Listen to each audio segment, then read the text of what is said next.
So we're going to be looking at linear sequences. The question might be something like, find the expression for the nth term of the sequence.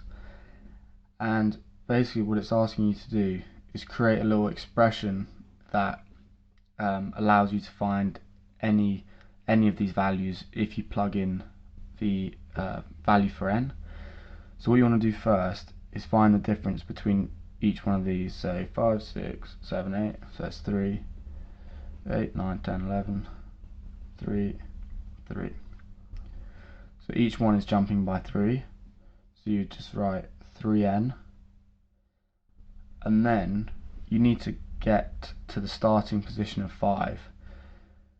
So if you were to put 1 in there, because this is the first term, this is the second term, this is the third term, this is the fourth term. If you were to put 1 in there, it would only give you 3. So you'd have to plus 2 to get you to the beginning. And that is the final answer. So what this allows you to do is, without writing out the whole sequence, you can just go, oh, what is the fourth expression of this sequence?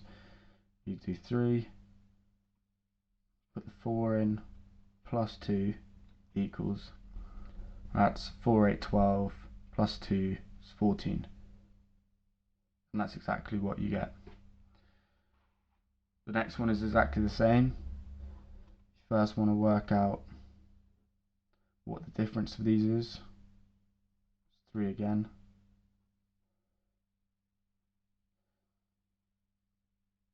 This time, so you write 3n, but this time we're already at the beginning, so you don't need to add anything to it. This one, the difference is 5. So it's 5n. To get back to the minus 4, we're going to have to do minus 9.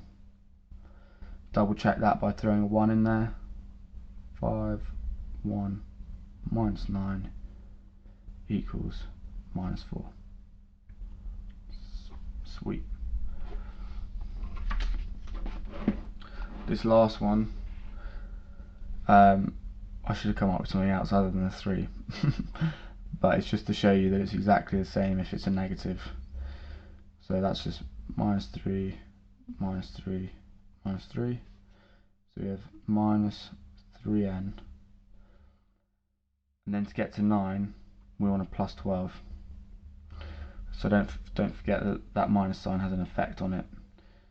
So we can check first term, second term, third term, fourth term.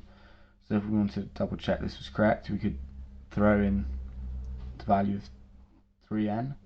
So minus 3, third term, plus 12 equals, that is minus 9, plus 12 equals 3. So that's all spot on. So that's just an introduction into linear sequences. The next video is going to be about quadratic sequences, which is a little different, a little bit harder. I'll see you in the next video.